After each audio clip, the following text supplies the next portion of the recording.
Have a winner. Spring-like temperatures have arrived. When temperatures could reach record highs, and who will see thunderstorms this weekend? And renovate or rebuild. We now know what UNC is considering for the future of the Dean Smith Center. We'll break down the 7 options and the 3 frontrunners. The City Council is set to hear about the sewage capacity issue stalling new development in East Durham. WRAL investigates what's on the council's agenda. Now, breaking news from WRAL. Coverage you can count on. From RDU. Thanks for joining us. I'm Gerald Owens. And I'm Michelle McConaughey, taking a live look at that scene right now from Sky 5. Nobody was hurt, but officials did have to close a runway. WR's Carly Haynes is in the live center following this story. Carly, what do we know about that aircraft and about the people on board? Well, we just got that update from RDU. You can see that live look from Sky 5 right now. We have crews towing that plane away. RDU says that runway should reopen shortly. They said this was a general aviation plane with 2 people on board. They said that it blew a tire, reported that shortly after takeoff. So then RDU said the plane had to circle back. It landed, and fortunately, no injuries from this. All right, thank you, Carly. Still too close to call. One of North Carolina's most powerful lawmakers is at risk of losing his seat. Longtime Senate Leader Phil Berger trails Rockingham County Sheriff Sam Page by just 2 votes. Now, the waiting game. Election officials still have to count provisional ballots in a race that could change the power structure in the state. With such a slim margin, Berger, who was endorsed by President Trump, did not concede last night despite Page claiming victory. So when will we have that clear winner? WRAL Sean Gallagher live at the Legislative Building in downtown Raleigh. Sean. Yeah, by next Friday, all of those votes will be in, but it doesn't mean that the winner will be final. There's going to be a lot of scrutiny over those votes, as we're expecting it will likely go to a recount. But right now, all eyes are on those provisional votes and how they could affect the outcome right now. Sheriff Sam Page's confidence on election night, the results are in. We just won. Is rolling into the next day, but with a little more hesitancy. So I know we still got to go through a process. That process includes counting outstanding ballots, something Phil Berger referenced last night as well. We've got to make sure that every legal vote gets counted, and I look forward to moving through that process in the next days and weeks. We will see kind of how the outcome turns out. There are nearly 200 provisional ballots in this race, 137 in Rockingham County and 52 in Guilford County. And when the difference is just 2 votes, every single one of them matters. So the election happened yesterday, but a lot can still change on our end. The Board of Elections explained the process moving forward. By the end of next week, all votes, including provisional, military, and overseas ballots, will be in. If the race is still within 1 percentage point, the person trailing can request a recount by March 17th. But it's impossible to say how long that process could take. This could be a very granular process to go through every vote. A recount would be overseen by state officials selected by Republican State Auditor Dave Bullock, who endorsed Phil Berger in this race. How can you say you maintain the integrity of the system when you appear to be conflicts with the system? It seems like a big ethical conflict. A spokesperson for Bullock told WRAL he has no role in the recount process, a sentiment echoed by the State Board of Elections. There's no influence here from the auditor's office at all. The public can be assured that this is going to be a safe and secure process that's outlined by law. And Phil Berger's campaign team did not respond to our request for an interview today, nor did they respond to our most pressing questions, including if election integrity will be upheld in a recount and if he will trust the results of this election. Of course, if they respond to us, we'll provide those answers to you both on air and online. Outside of the Legislative Building, Sean Gallagher, WRAL News. Thank you, Sean. Another high-profile race that could impact the balance of power in Congress. Talking about the U.S. Senate showdown between former Governor Roy Cooper and Republican Michael Whatley. Governor Cooper is focusing his campaign on affordability with the slogan, "Make stuff cost less." Today, he spoke in Raleigh, telling supporters he wants to roll back President Trump's tariffs and ban certain price-changing practices to address rising food costs. Today, Whatley spoke in Charlotte about his plan to focus on improving safety in North Carolina. He said on his first day in office, he plans to draft legislation to expand arenas law nationally. You'll find more in-depth coverage on some of the big races on the WRAL YouTube page. Our team explains what's at stake and what we're expecting leading up to November's election. You'll find the results from all these races on the WRAL News app, WRAL.com. Just search election. The sunshine and 70s are here. Look at this beautiful live look at North Hills right now. Temperatures are going to climb even higher tomorrow with near record highs into the weekend. Meteorologist Mike Mays here in the WRAL Severe Weather Center. I mean, eat dinner outside tonight. Yeah, it's not a one-hit wonder. This is going to go on and on and on for quite some time. So if you didn't get out today to enjoy the weather, you definitely have another chance tomorrow and into the weekend. We got up into the upper 70s today at 72 in Raleigh, 72 in Fayetteville, 70 in Goldsboro. There's a lot of upper-level cloud cover out there right now with dew points staying in the 50s. We'll likely have lows in the 50s tonight. But check out the numbers in the coming days. 55 the low tonight, 60 for Friday. The morning lows are above normal. The afternoon highs are above normal. Notice by Sunday we get up to about 78. Friday we bump the high to 83. The record high is 82. Now Sunday we have that next chance for rain. I'll highlight that coming up in a few minutes. Thank you, Mike. Renovate or rebuild? That's the question surrounding UNC's Dean Smith Center. The historic building has been home to the Tar Heels for more than 40 years. Now school leaders are considering their options for a replacement. WR's Monica Casey is live in Chapel Hill after speaking with students about how they feel about this. You know, there's a lot of students are attached to this building. Monica, what are they telling you? Yeah, they really are. The students I spoke with are pressing to keep the Dean Dome. Signs like this one are plastered on these poles all over this area. Now, even if you're not a UNC basketball fan, where this arena ends up could impact how you get around Chapel Hill. Dean Dome debate, renovate or build new. There's a lot of talk. The discussion so far has been fueled by feelings, or as students might call them, the vibes. A lot of people are saying, agreeing with, keeping it here, renovating. Now we're getting a look at the price tags for the top 3 seated options. Renovating would cost $591 million. Building new at Odom Village would be $703 million. And building new at Carolina North would be $786 million. Senior Associate Athletic Director Rick Steinbacher explains a better arena doesn't mean bigger. It's going to get smaller. It's just how much. I mean, we want to have as many opportunities for students and fans to be in the arena. We also want to deliver an awesome elite experience. Student seating is also under scrutiny. Here's one new build option that would be cheered by senior Annie Berman. There aren't a lot of lower bowl seating options for students. We're usually in the higher levels. And I think that would honestly just help the atmosphere as a whole. For sophomore Rodrigo Pacheco, it's the proximity to other high energy places that scores points for the renovation side. When you're rushing Franklin, it's I don't see any other better spot for it, to be honest. A renovation of the Smith Center could be done between 2028 and 2029, while a new build could be ready for play in the 2030 to 31 season. Live in Chapel Hill, Monica Casey, WRAL News. Also new tonight, a new warning from police after an undercover sting leads to child sex crimes charges for a former Wake County teacher and youth pastor. Investigators say Micah Brondike sent explicit photos to a Holly Springs officer acting undercover as a 14-year-old girl. WRAL's Flynn Snyder is live in Holly Springs, and Flynn, Brondike's wife, is a current school administrator, and she has been arrested.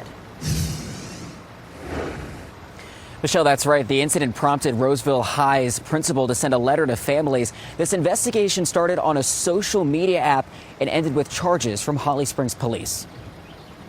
An undercover operation playing out on the social media app Snapchat. Warrants say Micah Brondike thought he was sending explicit videos to a 14-year-old girl, but on the other end, an undercover Holly Springs police officer. The tips can come from the State Bureau of Investigation, or they may even come from the Federal Bureau of Investigation. Holly Springs police chief says his department is part of a task force investigating online crimes against kids. And then trying to also see if they will be solicited by this person that they're receiving a tip from. Brondike was the target in this case. This letter sent to Rolesville High family says he was a teacher and soccer coach there until May 2024. His wife, Chloe Brondike, is a current Rolesville High assistant principal. The letter says she's been suspended with pay after she and Micah were arrested on drug charges. Micah was also a former youth pastor. Seen here in this staff spotlight post from NC Wesleyan University. There's really no stereotypical person, so it can be really anybody that gets involved in this, and more importantly, it could be any kind of child that's being targeted. Wake school officials and North Carolina Wesleyan staff say the charges don't involve any students or incidents on campus. So Online Post lists Micah as the founder of a group that hosts musical events throughout the Triangle. Both he and his wife are due in Franklin County Court next week on those drug charges. Meanwhile, Micah is due in Wake County Court on the child sex crime charges next month. Flynn Sider, WRAL News, live in Holly Springs. Thank you, Flynn. Sewage concerns in the spotlight. Still ahead, Durham City leaders addressing a capacity issue for the first time after a WRAL investigation uncovered the problem. The next steps toward finding a solution. That's next. Mike? Michelle, the ridge of high pressure bringing the big warmth in the coming days, but it's also holding the fronts at bay. They're producing severe weather off to the west. When we could see that rain around here, it's coming up.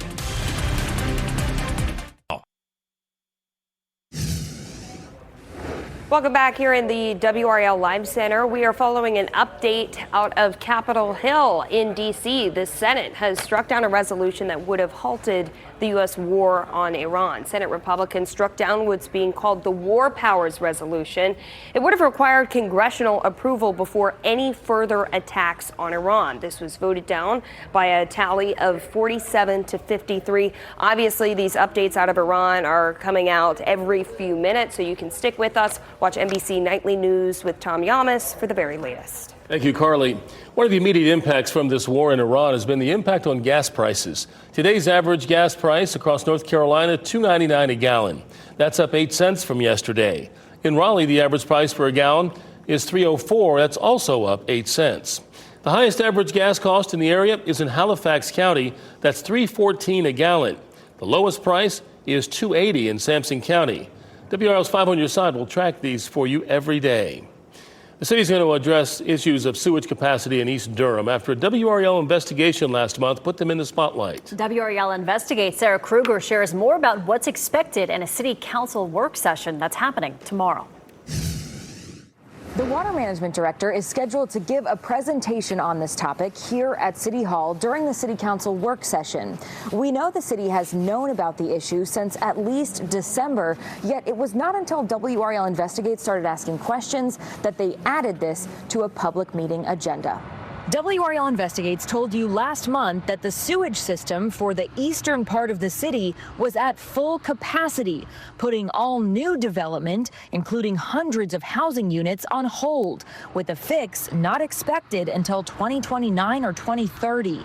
We spoke then with the city manager. How did the city not catch this sooner? We implemented a new process to improve our modeling so that we could catch problems sooner. That new process identified this problem. The outline of the presentation that Water Management Director Donald Greeley will give Thursday is already posted on the city's website. It notes that 2 other sewage systems in the city are about 5 to 10 years away from reaching full capacity too, and will need upgrade. Those are not new concerns for you. No, not really. There are a number of us that have been following development for some time. We continue to hear from concerned residents like Mimi Kessler. I would regularly go to planning commission meetings and city council and ask about how many bathrooms there were going to be in this thing and who's keeping track. She worries, too, that the rapid growth and development is straining not just sewage, but emergency services. So I worry about the inability to address urgent medical needs. I also worry about fire. As we've reported, the city says it will consider limited exceptions to allow for some new development in that affected zone. The presentation notes the city has found resolution on 12 projects so far. Sarah Kruger, WRAL News in Durham. And tomorrow's work session is at 1 o'clock. We will be listening in to see what additional information is revealed there. Absolutely, yeah. Meteorologist Mike Mays back with us in the WRAL Severe Weather Center. Nothing severe, about 79, Mike. Ooh, almost hit 80 today. I think we're going to do it tomorrow, at least 80, maybe 81. It wouldn't be a record. The record is probably coming on Friday. 79 and an even warmer day tomorrow. Spring is busting out, and of course so is the pollen. Trees were on the moderate side today, but they should be high over the next few days. And if you're wondering when all the warm air is going to come to a crashing end, the current warm air end date, the way I see it right now, would be Friday, March 13th. The European model has us at a low of 34. So we could enjoy this warmth for an extended period of time. Of course, this is probably going to be a moving target. It will probably change. I'll keep checking it day by day to see when we would come back to that. 72 degrees with mostly cloudy skies. You can see the thick upper level clouds in our Pinehurst view right here. That will tend to keep temperatures up tonight. So no 40s are expected. 71 over Nightdale right now and Garner as well. 70 in Cary, 72 in Chapel Hill, 71 in Durham. So we have our big ridge of high pressure that was in the Gulf yesterday. Now it's migrating into the Atlantic. And think of it as a brick wall of air. We have these fronts trying to come in and they're pushing against the ridge. They can't get in it, so they go around and they'll stall here and then the energy will go around the ridge. But it is producing heavy rain and severe thunderstorms. We see the severe thunderstorm watch all the way down into Dallas with severe thunderstorm warnings. Tomorrow it's a level 1 and 2 risk right along the front across the Plain States. For the day on Friday, it's a level 3 threat. So we're talking about damaging winds, hail, and perhaps even tornadoes in this region. Interestingly enough, the Storm Prediction Center has this in the general thunderstorm category for Friday. I'm not really seeing much on the models that would reflect that. So we'll check and see if that does change. But right now, it looks like the main focus of any rain will come on Sunday. 20% chance for a shower on Saturday. As of right now, 40% chance for showers and thunderstorms on Sunday, per what I'm seeing on the European model, although the American model brings in a lot better likelihood. So we may see rain chances go up for Sunday. I'll have high resolution model data tomorrow to look at what we could see, the timing, how much could fall. That will be coming up tomorrow, and we'll get more model data Friday and Saturday. So it's milder tonight. Lows will be in the low to mid 50s, mostly cloudy skies, 55 in Raleigh, 56 in Fayetteville, and I think we'll wake up to mostly cloudy skies in the morning, then partly cloudy in the afternoon. It'll be breezy with the southwest wind 10 to 15, highs in the lower 80s. 7-day forecast, nothing but spring over the next 7 days. We have the time change over the weekend. Daylight saving time goes back into effect. Sunday, chance for showers and storms. Can't rule out a storm Monday and Tuesday. And we could be facing more record warmth into Tuesday and Wednesday of next week. Here we go, Mike. Thanks. Coming up, Pat Welter with sports. But first, Chris Lovingood has a look at what they are working on for WRAL's Morning News. Grant Skinner will be tracking a warm-up and the next weather maker. Plus, Ken will have your traffic every 10 minutes. And improvements to pedestrian safety in downtown Raleigh. WRAL investigates the changes made after the death of a state employee and if they're making a difference. Join us tomorrow beginning at 4:30 a.m.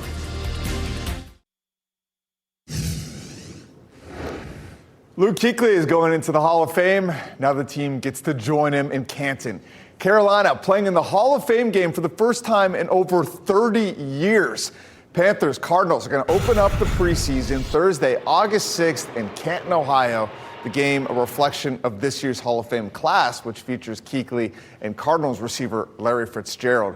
Kuechly in the 2026 Hall of Fame class will be enshrined on Saturday, August 8th. This also means an extra preseason game for the Panthers, so training camp will start a week early. The football world mourning the loss of Lou Holtz, who passed away at the age of 89. Holtz was with his family in Orlando, Florida. Holtz best known for winning the national title with Notre Dame in 1988, but he also coached the Wolfpack from 1972 to 75. Holtz won the ACC championship with NC State in 1973. His funeral will be held at Notre Dame. It's a new era for the North Carolina Courage, the team giving us our first look at a revamped roster and its new coach, Mac Lind, taking over for Sean Nahas. Lind comes to the Courage from the Swedish Women's League. Now, his team won the title in 2025. His coaching philosophy? Well, it's pretty simple. Score goals, and lots of them. I hope they see a team that are very forward-leaning, meaning that we are, when we have the ball, we play football with intent. So we don't just keep the ball for possession's sake. We keep the ball to try to score goals and create many goal-scoring opportunities.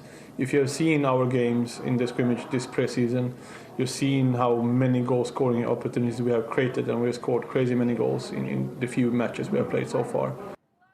Courage opening the season at home Saturday, March 14th versus Racing Louisville. So I got a good time, got a good look at the team there at training the other day. It was an open training, so I thought to catch up with their new chief soccer officer, Kerry Bowley, as well. He's been hard at work. Not only did he hire Mac Lind, he revamped this entire roster. Now, a lot of the best players are away on international break, so we didn't get to see them yet, but they will be back hopefully here in the next couple weeks. So a really exciting time for the Courage. They just got back from Spain. So what a way to bond and get in some good international competition here ahead of the season. Absolutely. Hey, a lot of people talking about that Carolina-Duke game this Saturday. How are they looking at? What are your thoughts on this going into that game? Well, what a special night it was last night to see R.J. Davis get honored, Seth Trimble. I'm going to give you more thoughts on that tonight at 10 and 11. Just at a sport where tradition seems to be leaving us, Carolina still has it there in Chapel Hill. And I think, do they have a chance to beat Duke?